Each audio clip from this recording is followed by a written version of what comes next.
Hello students, last class में जो पढ़े थे वो उससे आगे थोड़ा सा नेक्स्ट सम्स करते हैं। लेकिन उससे पहले हमने क्या पढ़ा था लास्ट क्लास में कि एक अगर ट्राइंगल है जिसके दो एंगल्स इक्वल है तो उन दोनों एंगल की ऑपोजिट साइड्स भी इक्वल होंगी। मतलब जैसे कि ये हमने पढ़ा था, यहाँ पे 70 डिग्री 70 डिग्री और 40 डिग्री है, तो दो एंगल इक्वल हुए तो इन दोनों एंगल की ऑपोजिट साइड्स, मतलब कि एंगल ए के ऑपोजिट कौन सी साइड है, बी सी, और एंगल सी के ऑपोजिट कौन सी साइड है, ए बी, ये दोनों साइड्स इक्वल होगी।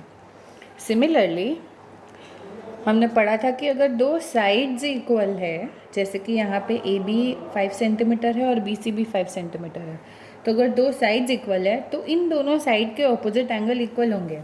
मतलब ए बी का ऑपोजिट एंगल कौन सा है, सी, और बी सी का ऑपोजिट एंगल कौन सा है, ए, तो ये दोनों भी इक्वल होगा। और इसके अलावा हमने कॉन्ग्रुएंसी के थोड़े से रूल्स भी पढ़े थे। आज हम कंटिन्यू करते हैं एक्सरसाइज में, चैप्टर 9 की एक्सरसाइज गणित प्रभा में क्वेश्चन नंबर 3। बहुत इजी है, बस आपको क्वेश्चन समझना है। क्या लिखा है देखो, line segment A B and C D bisect each other at point O. Prove that AB and AC and BD are parallel. Let's write what kind of quadrilateral is ACBD. आपकी book में यहाँ पे ABCD लिखा है, that is wrong, वो ACBD होगा। Now see क्या है ड्राइंग।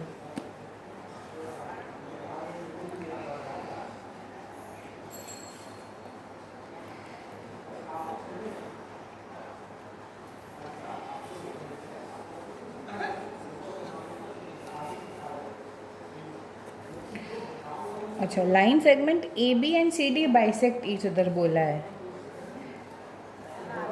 मतलब कि ऐसा एक लाइन सेगमेंट है AB और यहाँ पे है CD। देखो, तब हमने नाम भी इस तरीके से बैठाया है कि क्वाड्रिलेटरल ACBD बने, ACBD। आपकी बुक में दिया है ABCD, ऐसे तो हम नाम बोल नहीं सकते, तो वहाँ पे उन्होंने प्रिंटिंग मिस्टेक कर दी है, ACBD होगा। तो इस तरीके से आपका दोनों क्राइटेरिया फुलफिल हो जाएगा, AB लाइन बन रही है और CD लाइन भी बन रही है। ये इन दोनों को बाइसेक्ट कर रहा है द पॉइंट O। आपको प्रूव करना है कि ये जो AC और BD है ये एक दूसरे से पैरेलल है, और ये भी बाद में लिखना है कि ये कौन सा क्वाड्रिलेटरल है। ये मतलब इस क्वाड्रिलेटरल को हम क्या कहेंगे। तो हम स्टार्ट करते हैं data.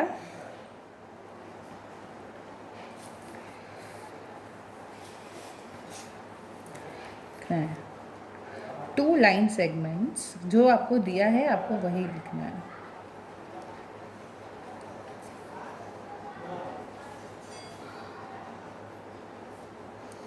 AB and CD bisect each other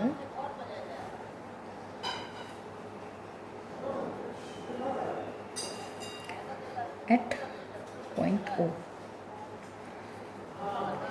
okay, now bisect करने का सिंपल मीनिंग क्या है कि AO बराबर OB होगा, that is AO is equal to OB and CO equal to OD। Fine, required to prove.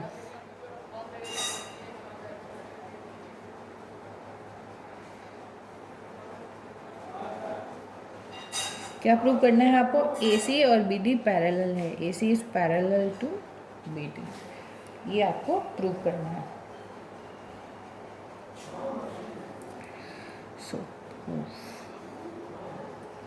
हम दो ट्राइंगल लेते हैं, in triangle AOC and triangle DOB, हमने ये दोनों ट्राइंगल लिया है। इन दोनों ट्राइंगल में क्या क्या इक्वल है देखो, AOC ट्राइंगल का AO और DOB ट्राइंगल का OB बराबर है। So AO equal to OB, further वो गिवन भी है तो यहाँ पे लिख देंगे गिवन। ठीक है, फिर से इस ट्राइंगल का OC is equal to DOB triangle का OD, ये भी गिवन है।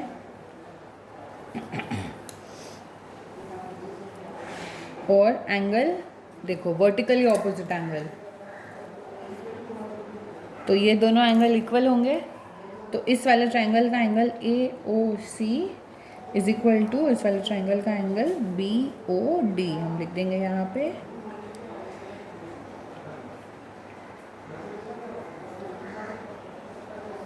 So therefore triangle AOC is congruent to triangle DOB by which congruency?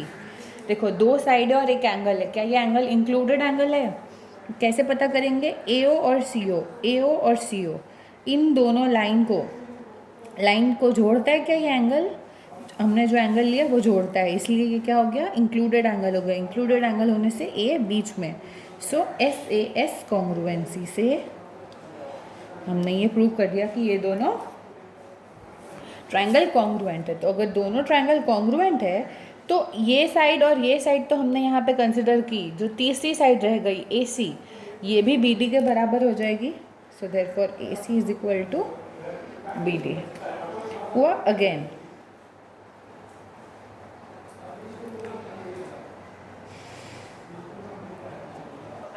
क्योंकि ये ट्रायंगल कॉन्ग्रुएंट है तो इसमें से हम alternate angle CAO is equal to angle OBD लिख सकते हैं। Alternate angles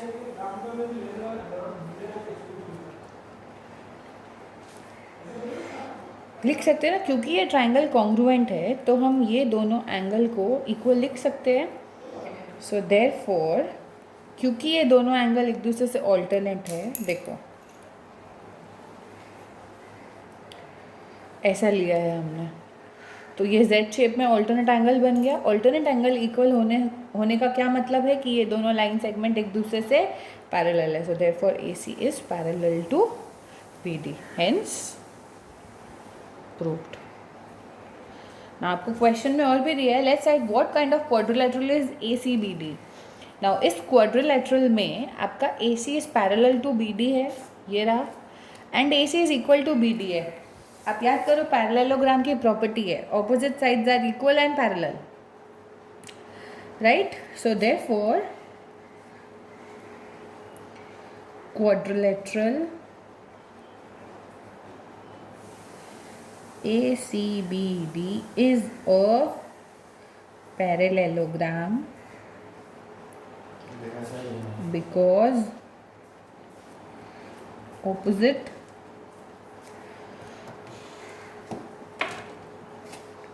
sides are equal and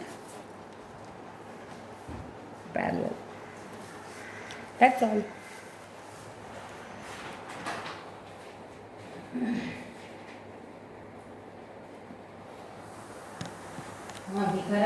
Okay, next one, question number 4. Very, very easy. E and F are 2 points on 2 parallel straight line AB and CD. तो सबसे पहले हम दो parallel lines ही बना लेते हैं, AB और CD।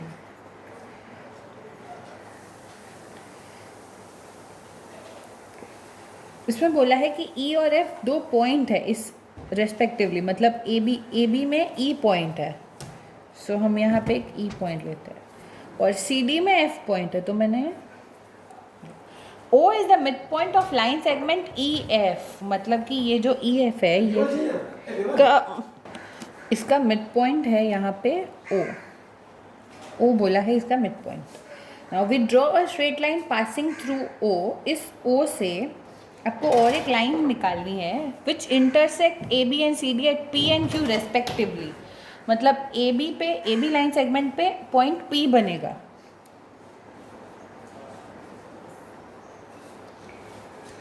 और CD लाइन सेगमेंट पे पॉइंट Q बनेगा। ये है आपका डायग्राम। आपको प्रूव करना है O bisect the line segment PQ। Bisect का मतलब कि हाफ कट करना, ये PQ को O बीच से कट कर रहा है, जस्ट लाइक EF, राइट? आपको क्वेश्चन में दिया है कि EO is equal to OF है, बिकॉज यहाँ पे देखो लिखा है O is the mid point of line segment, और आपको प्रूव क्या करना है कि O PQ का भी मिड पॉइंट है, मतलब कि PO इक्वल टू OQ आपको प्रूव करना है।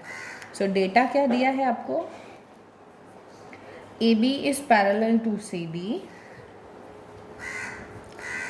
Okay, line segment EF has a midpoint O, that is EO is equal to OF. ये आपको डेटा में दिया है. What is required to prove?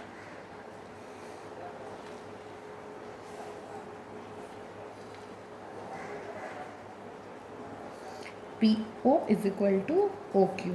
मतलब कि O is the midpoint of PQ. ये आपको प्रूव करना है.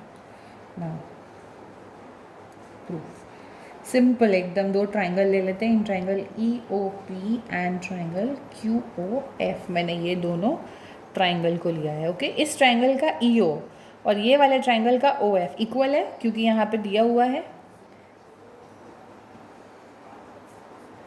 बिकॉज O इज़ द, यहाँ पे आप गिवन भी लिख सकते हो या फिर ये भी लिख सकते हो, O is the mid point of EF. हो गया. नाउ वर्टिकली ऑपोजिट एंगल देखो, दो लाइन एक दूसरे को बाइसेक्ट कर रही है, तो यहाँ पे ये दोनों एंगल इक्वल होंगे. So angle EOP is equal to angle QOF. Vertically opposite.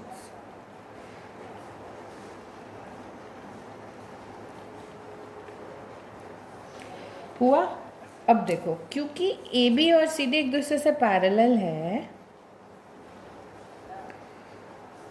और EF ट्रांसवर्सल है, राइट, तो हम ये दोनों एंगल, अच्छा AB और CD एक दूसरे से पैरेलल है, ये सम्स में दिया हुआ है. AB एंड CD एक दूसरे से पैरेलल यहाँ पे दिया हुआ है. ओके, और EF एक लाइन है जो इन दोनों AB और CD जो स्ट्रेट लाइन है, इन दोनों के पॉइंट से ये लाइन बन रहा है. सो ये एक ट्रांसवर्सल भी हो गया. तो हम ये यहाँ पे ऑल्टरनेट एंगल्स को इक्वल बोल सकते हैं ना. मतलब कि ये एंगल और ये एंगल, दोनों ट्राइंगल का एक एक एंगल आ रहा है. देखो, इसका E आ रहा है, इसका F आ रहा है. तो हम ये भी लिख सकते हैं कि angle OEP is equal to angle OFQ. alternate angles are equal.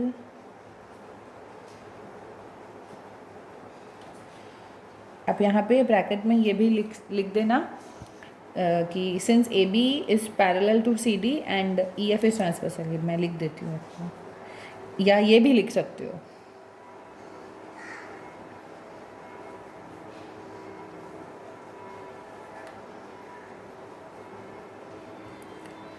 तो हमने क्या प्रूव किया? देखो, एंगल और साइड, राइट. अच्छा, क्या ये इंक्लूडेड साइड है? देखो, चेक करो, ये दोनों एंगल हमने कंसिडर किए थे, ये वाला और ये वाला. तो इन दोनों एंगल का ये OE साइड कंसिडर किया हुआ है. हाँ, किया हुआ है. और यहाँ पे हमने ये एंगल और ये एंगल को कंसिडर किया है. देखो, QOF मतलब ये O और OFQ मतलब कि ये. तो इन दोनों एंगल को जोड़ता हुआ साइड OF ये भी कंसिडर हुआ है. तो मतलब कि ये इंक्लूडेड साइड है. So therefore triangle EOP is congruent to triangle QOF by side included है तो साइड बीच में ASA कॉन्ग्रुएंसी. नाउ जब हम कॉन्ग्रुएंसी प्रूव कर दिए तो जो रेस्ट ऑफ द पार्ट्स है वो भी इक्वल हो जाएंगे. मतलब कि OP is equal to OQ हो जाएगा, EP is equal to QF हो जाएगा, right. So therefore we can easily से OP is equal to OQ. Hence proved. मैंने बाकी का इसलिए नहीं लिखा, EP इक्वल टू QF ये सब नहीं लिखा क्योंकि ज़रूरत नहीं था, मुझे यही प्रूव करना है. OP equal to OQ. तो अगर मैंने ये दोनों को कॉन्ग्रुएंट प्रूव कर दिया तो इसके बाद मैं डायरेक्टली ये लिख सकती हूँ. Okay, last theorem for the day. आज बस 3 ही करेंगे. If we produce the base of an isosceles triangle, now isosceles triangle means two sides are equal, right? And वो equal side के opposite angles भी equal. Okay.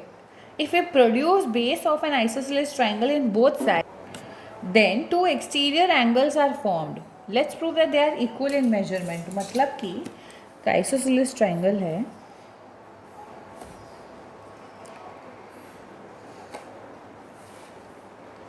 Okay this is an isosceles triangle. इसका जो base है, this is the base, इसको हम दोनों तरफ अगर एक्सटेंड करें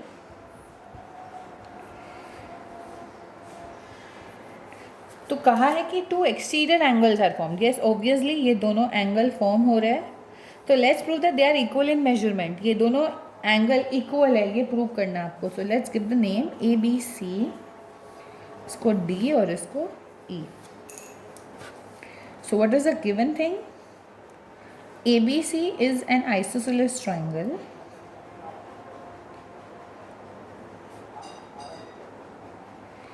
where now I can take any two sides as equal because it is not given in the sum।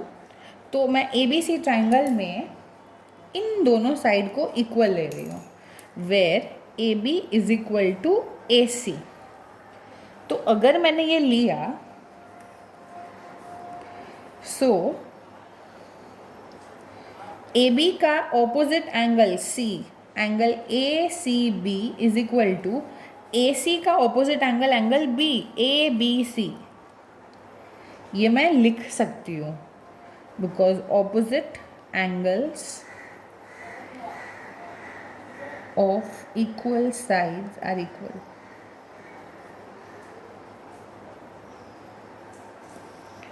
So this is the given thing. Now जब मैं A C B लिख रही हूँ, it indicates A C D also, it's one and the same, right? Now required to prove,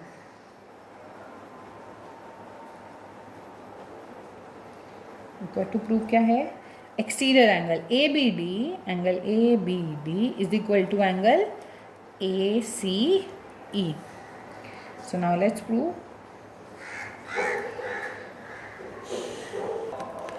so prove A C B E के ऊपर stand कर रहा है, okay? A C stands on B E. तो एक स्ट्रेट लाइन के ऊपर अगर दूसरी स्ट्रेट लाइन है तो जितने भी एंगल बन रहे हैं इज इक्वल टू 180 डिग्री होगा। therefore angle A C E plus angle A C B is equal to 180 degree. Again A B stands on D C,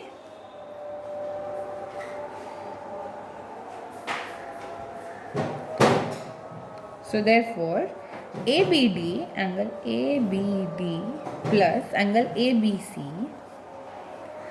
is equal to 180 degree. so इन दोनों को compare कर देते, क्योंकि दोनों 180 है तो we can write के this is equal to this. So by comparing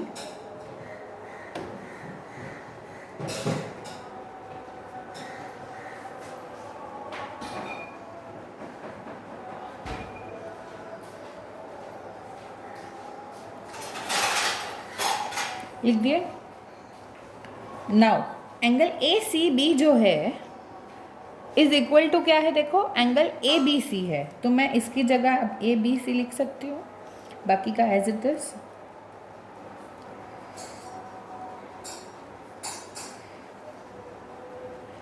since A C B equal to A B C, now C A B C cut. So therefore angle A C E is equal to angle A B D. यही हमें देखो prove करना था, hence proved. That's all for the day. I hope आपको तीनों theorem समझ में आए। तीनों ही इजी थे, बस आपको थोड़ा सा लॉजिक लगाना था, that's all. I will send you the photographs over WhatsApp.